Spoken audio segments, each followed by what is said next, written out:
And now I'd like to say a few words about some of the distinctions between the Clavivox and the Electronium that betray the psychology of the one mind that created both of those systems.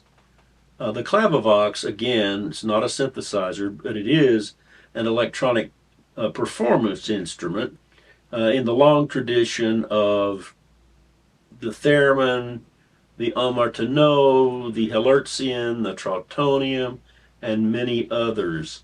Uh, the Electronium, on the other hand, is in the long tradition of the 1929 Couplage Givelet four-voice instrument that was shown at the Paris Exposition, the 1945 Hannert Electrical Orchestra by John Hannert at Hammond, and the 1955 RCA, and which was preceded by Earl Kent's electronic music box. Now, all of those instruments were played by paper tapes, and that is in the long tradition of clockwork and a totally different branch of synthesis than performance instruments.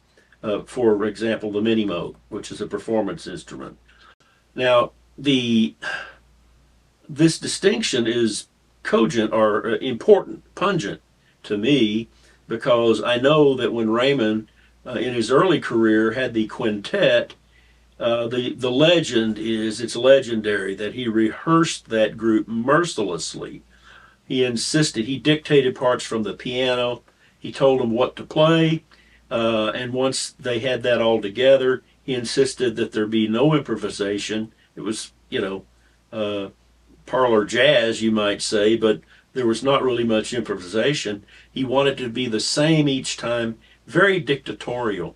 On the other hand, the Electronium was a composer's instrument in which you gave up a great amounts of control. You suggested things to the Electronium, and it made up its digits and its circuits and gave something back, and then you would shape that in some sort of way. But in no sense were you controlling the Electronium as you would be controlling the typical sequencer. Nowadays, this is 2018 as we speak, sequencers offer exquisite control. And a friend of mine once made a distinction between control and power. The conductor of an orchestra has a lot of power. That person can see to it that you're fired if they don't like how you play it, things like that. But the conductor really doesn't have much control.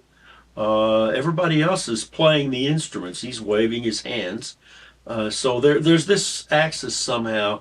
I'm not sure I understand it completely, but it seems to me that the Clavivox and the Electronium, which came from one mind, manifest this sort of duality, of control versus whatever you want to call it, power. So it was the experience of a lifetime to know Raymond Scott.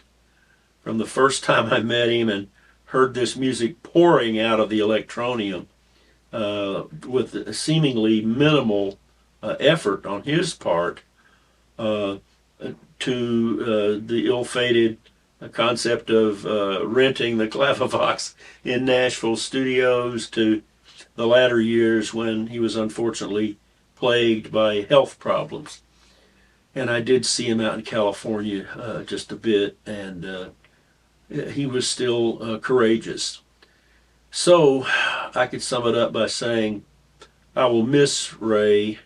I will miss his honesty, his brilliance, his burning eyes, and I am thankful to have interacted with him.